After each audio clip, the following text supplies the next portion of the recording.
Yo, what's good, guys? Buck here. I usually don't make these kind of like update videos talking about patches or anything like that, but DBD just tweeted out they just released their mid-chapter developer update for September part 2, because they released the other one, right before the weekend. And this is one of the best patches to come that I have ever seen in this game. Like, some of the things in this game we've needed for years, a long time, months, years. But yeah, I just want to go through this update with you guys really quick.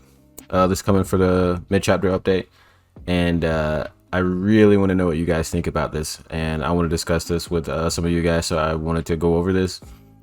So let's just start with it. The first killer update is Slinger. So Slinger actually got a pretty hefty nerf, and I'm going to read it real quick for you guys. It says, we've kept an eye on the Deathslinger since his release last year, and we have a few small changes aimed at his power. They're trying to make a little joke, but yeah. Currently, there is almost no delay between aiming down sights and being able to fire your weapon. Likewise, there is almost no delay between canceling your shot and going for a basic attack. This creates lose-lose situations for the survivor. Where there is nothing they can realistically do to avoid getting hit. For example, if they vault a window, you can easily aim down sights and fire without giving them a second chance to dodge your shot. But if they decide to not vault the window, you can easily cancel your shot and hit them with your basic attack instead. Additionally, since there's almost no delay, the survivor must constantly dodge and run erratically just in case the killer decides to shoot. And I'm sure all of us here knows the panic in that, trying to dodge, Deathslinger, not knowing if he's going to swing, if he's going to keep spamming like he's pretending to shoot, and you never know what he's doing. But yeah, so I'm pretty sure all you Deathslinger mains are not happy about this. No one's really happy, if their favorite characters or killer or survivor, whatever, killer is getting nerfed, or if you're a survivor and your favorite perks are getting nerfed, nobody's happy about that.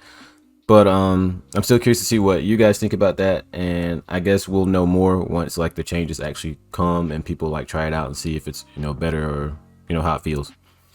But yeah, here are the following changes. You can no longer shoot until you have fully aimed down sights. Increase the delay after canceling your shot before you can start a basic attack, and decrease movement speed penalty when aiming down sights. So yeah, like I said, he got a pretty big nerf, but hopefully it'll be something where it feels more fun to play against him, but it doesn't feel like he's just way too weak now. We'll see. Since the Deathslinger would spend more time aiming down sights than before if you quickly aimed and fired, we felt it was only fair to increase his movement speed while aiming down sights to compensate. This will cause you to lose less ground while aiming and keep up with the survivor a little longer. Well, that's good. Okay, so it's kind of like a nerf and a slight buff too, I guess, in a way. Last but not least, we've increased the Deathslinger's terror radius to 32 meters.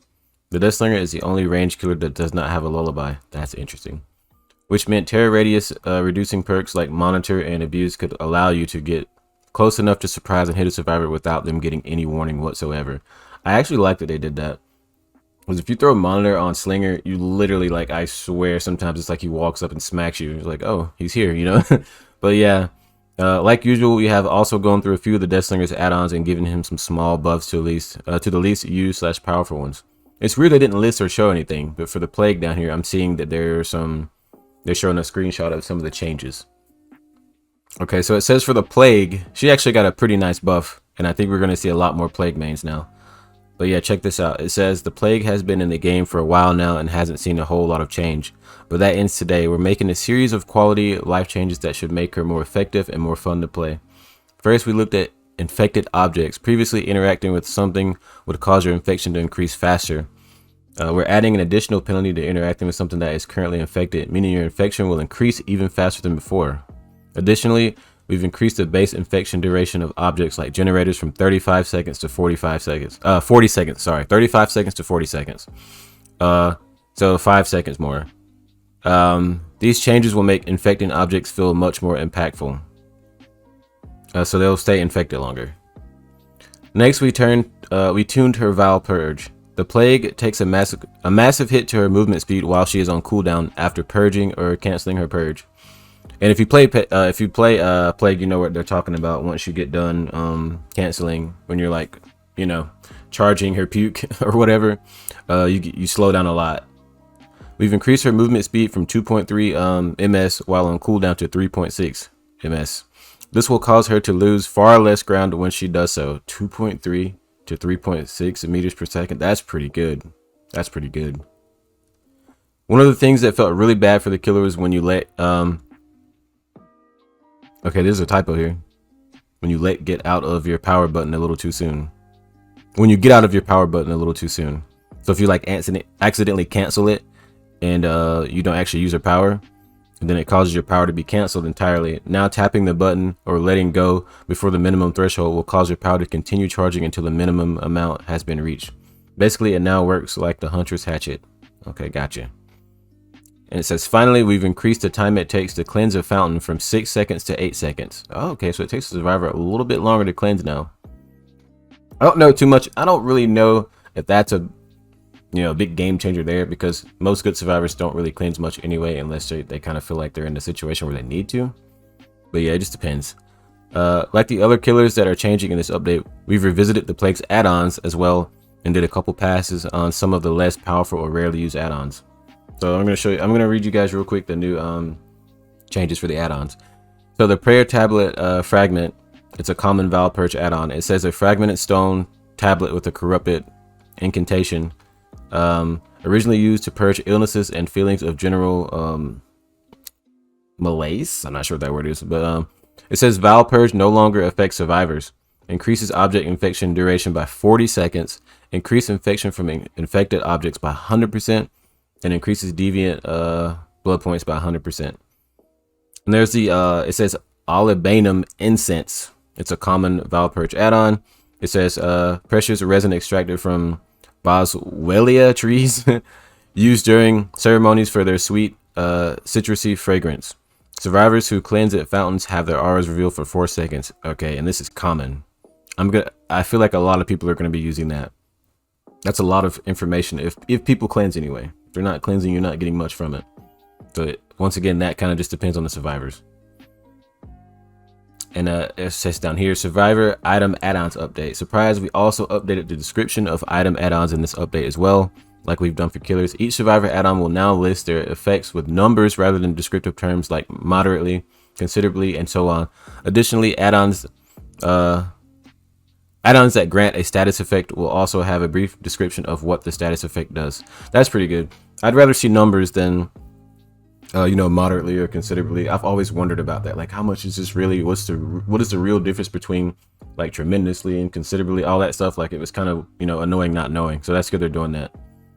Okay, and here we go. The juicy part. We got some perk updates. Okay, so for the first one, Windows of Opportunity. Much like Zanshin Tactics, we're removing the cooldown from this perk entirely. We're also increasing the range to 24, 28, and 32 meters as well. Go away cooldown, we don't want you here. So that's good. I actually am a huge enjoyer of Windows of Opportunity, so it's nice to see this perk that I felt was always underrated getting buffed. Okay, so Repressed Alliance was another perk that I'm glad to see on this list that's getting buffed, because I felt like it was a really good perk and very interesting for strategy and stuff, but not many people really used it. So I'm hoping to get now that this is getting a little buff, we can see it used more. And it says here for Repressed Alliance, it has the potential to save a good chunk of progress when timed well, but due to the high requirements for the perk to activate, it can often not be ready by the time you need it. With that being said, we've reduced the time required to activate the perk to 55, 50, and 45 seconds. Okay, so for Built to Last, this perk, it says this perk shipped with fairly safe numbers to make sure it couldn't get out of hand, but that ended up making it a pretty unpopular choice. We've reworked it to be far more effective and what it's meant to do. Hiding in a locker for 14, 13, and 12 seconds with a depleted item in your hand will cause it to refill 99% of its charges. Each use of Built to Last reduced the number of charges refilled by 33%. Each use of Built to Last reduced the number of charges. So you can use it. Are they saying you can get in a locker and keep using it after the item is done? And it just, each time you use it, it reduces it by 33%? Okay, I see what they're saying. I think I see what they're saying anyway. I don't know. Let me know what you guys think about that one. Okay, so we have any means necessary, and it says previously we reduced the cooldown of any means necessary and saw more people start to use it. It's still not quite where we'd like it to be, so we've added an R reading effect on all drop pallets. This way, as soon as it's ready, you'll know exactly where you can use it. Now this is amazing because I love enemies necessary. I love picking up pallets. For anyone who hasn't used this perk or doesn't know much about it, if you drop a pallet and a killer doesn't break it, you can walk up to that pallet with enemies necessary and hold the action button, and you can pick the pallet back up, but it has a cooldown. So now that if you're playing against a killer who's leaving pallets down, which is very situational because most killers will break pallets right away, but sometimes you get killers who don't break pallets for some reason, and you can go pick it back up. So now you know exactly where that pallet is. That's really good. Okay, this one's a pretty interesting one for a lot of you people who love no mither. So no mither allows you to trade a health state for other bonuses.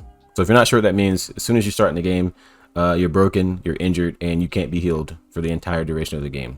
A lot of people don't use it unless they just want to meme or make the game harder for them, things like that. It doesn't really do much. But so they've made some changes on this, and it says these bonuses aren't strong enough to warrant using the perk. We've increased the grunts of pain reduction to 25, 50, and 75%. So you're basically quieter. We added a 15, 20, and 25% increased recovery speed while in the dying state. Okay, so I'm wondering if people are going to start using this perk and making some builds again with it, since it got a little bit of a buff. Then again, at the same time, it's situational. A lot of killers are still going to pick you up right away anyway if you have no mither, and most of them will just go for you because they know you're one hit. So I'm not sure if that will change too much with no mither being used, but we'll see. And then we have Mindbreaker / Fearmonger. The names are changing because Stranger Things is leaving soon. So it's changing from Mindbreaker to Fearmonger, but for right now it's still Mindbreaker. And it says survivors who are working on a generator will now suffer from blindness in addition to exhaustion. This will cause the perk to not only prevent the use of exhaustion perks, but also any aura reading that the survivor may have. That's interesting. Okay, I don't know if it's gonna be a huge game changer there, making them blind, but it's still a nice little addition to the perk. Okay, now here's one of the ones that I've been waiting for. This is something that I've wanted nerfed, changed, reworked, whatever you want to call it in the game for a very long time. I'm very happy about this. The hatch and keys. So the hatch and keys by extension have long been very contentious topics, leading to some heated debates. We have some changes incoming to make them a little fairer. First, the hatch will no longer spawn if there's more than one survivor in the trial. This means you'll never have to worry about the last 3 survivors vanishing when there's still 1 generator left. I'm so happy to read that. Additionally, the hatch will now take a few seconds to open with a key once it is closed. This is one of the things I also mentioned many times on stream. I've mentioned it in videos. I've made polls about it. I've said this so many times. The hatch should not open immediately with the key. There should be some animation. There should be a timer. There should be something. So that's also really cool to hear. But it says progress does not reset when the survivor cancels the interaction. So the survivor can open the hatch a little bit and then I guess maybe go hide or something. So there's still some issue there, but it's still better than what it was. At least the hatch will only spawn now when there's 1 person left. This eliminates the problem when a survivor can simply sprint straight at the hatch and instantly open it and escape. So they've made some changes to the hatch basically so the survivor can't just run in there with the key and just jump in there in your face. It takes some time. So if you find them near the hatch, they won't be able to open it in your face. You'll still have a chance to stop them. Well, they'll be able to open it, but they won't be able to open it like immediately. So with that being said, these changes will make the "Where did they go" achievement impossible to attain, so it will be changed to escape through the hatch using a key. That's for anybody wondering about how the achievements or trophies are going to be working. That's good. They changed that. So that's pretty much on that. That was one of my favorite parts of that, was the hatch and keys. I feel like that needed to be changed a very long time ago, but I'm glad they're finally doing it, and I'm really happy about that. Let me know what you guys think about those changes for the hatch and keys too. And lastly, the boon totem. So we're finally getting a little bit more insight information on the boon totems. Not 100%, but they've given us a lot of information here. And it says boon totems. As promised in the anniversary live broadcast, we are introducing some new gameplay around totems. This will add an extra objective around the map, and much like the killer's hex totems, are tied to survivor perks. Survivors will be able to bless a totem to change it into a boon totem, and these blessings are designed to offer comfort to the survivor team, a small safe haven. However, unlike a hex totem, the killer can also quickly interact with the created boon totem to completely remove the associated blessing, once again turning it into a dull totem. They will also be able to hear the boon totem when it's in range. Each survivor can only have 1 boon totem active at a time. This boon totem will combine the effects of all their equipped boon perks. This will add some more strategic decisions for survivors to make when it comes to their interactions with totems. Now that was really interesting to me because it's like, okay, so if you don't break the totem and instead you bless it, if the killer has no ed at the very end of the game and the totem is still up, will that just like cancel out the blessing and turn it into no ed? Like, that's some things I'm kind of wondering how these are going to work. So it's going to be really cool to actually experiment with the boon totems and see exactly how they work. And survivors will have to decide if we're going to bless this totems or break these totems. Like, I'm really wondering about that, if perks will like overtake each other. But yeah, so it says, with that, we've come to the end of the developer update for real this time, and all the changes mentioned in this 2-part post and more will be available for testing in next week's player test build. We look forward to hearing what you think. Until next time. So there's going to be a PTB next week.